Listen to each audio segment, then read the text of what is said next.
most of us really aren't going to admit out loud. It's most of us carry it in shame. It's not guilt necessarily, not regret, but shame. It's a quiet belief that something is wrong with me, actually me, my identity, that I'm not enough, not successful enough, not strong enough, not disciplined enough, not worthy. And the problem, when shame sits underneath our lives, it's going to drive everything.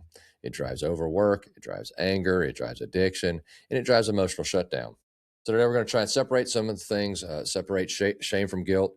We're going to unpack how it's going to form, how it hides, and then how we can begin rebuilding a real sense of worthiness. Not our ego, not being cocky, but a grounded worth of self. And this is one that I don't think I've attach it to the word shame. Maybe I should, but not being enough, I attach it to that. And maybe that is shame, is I'm not good enough. And so that equals shame. And we'll hash some of that out. First thing we're going to tackle is the difference in guilt and shame. Guilt being so that I've done something bad versus I am bad. Guilt, we can have a discussion on it, not necessarily today, but there can be some productive stuff that comes from it.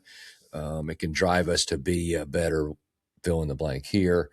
We don't want to feel that way, but shame's going to attack our identity. We've discussed how important identity is on a previous episode. And we're not going to admit that we're feeling shame. Like I'm starting this conversation to say, I don't even know that's what it is, but it shows up in defensiveness, perfectionism, avoidance, emotional numbness, and aggression. And the danger is shame becomes part of our identity and not just a momentary of emotion like a guilt would be.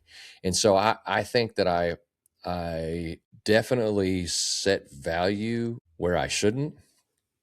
And in a lot of cases, especially when I'm putting it on myself and what I can provide. And I just, I worked on it, gotten better, but I got to keep working on it because it leads to this other bullshit. And I was talking to a mutual friend recently, and he's the overworking and just won't pull off the damn throttle. And I'm like, you got to pull off the throttle because we're pushing 50, and we're on the other side. Balance is good. We're on the other side of the half, and if just looking statistically speaking, at 50 we've already got half in the books. So I see it in my friends, I see it in myself, and so I know it's ever present with so many of us. And we can kind of get into how it comes about, as far as in our childhood when we're picking stuff up, or neglect, trauma, and repeated failure. This might be me, repeated failure without support, and or conditional love, which is, I'm proud of you when you do your homework, or when you clean up, or when you act responsible, or when you're a big boy, things like that. I can see that, how that was embedded in me as a young child. And then of course the traumatic events, but I don't, I see the value in my growth from the traumatic event. So that's value I know I can quantify and I can pass to others. And that, of course, what we're trying to do here. But the other places I can see that it really infiltrates my journey, my whole experience. Yeah. Because you're trying to fulfill the shit that you feel short of, whether it's money or attachments or friends, whatever it is. And you seem to ignore all the other good shit because you think that this thing is the biggest worst. Yeah. So, and I don't know if that's something you deal with, historically you've dealt with or what, but I just know it's common. It's in me. Sure.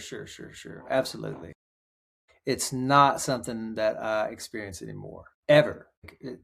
And if you were to ask my wife, I know she would describe me as always taking responsibility for what I'm putting in the world or what's coming through me. You know what I'm trying to say? So I can apologize freely from the position of clarity, right?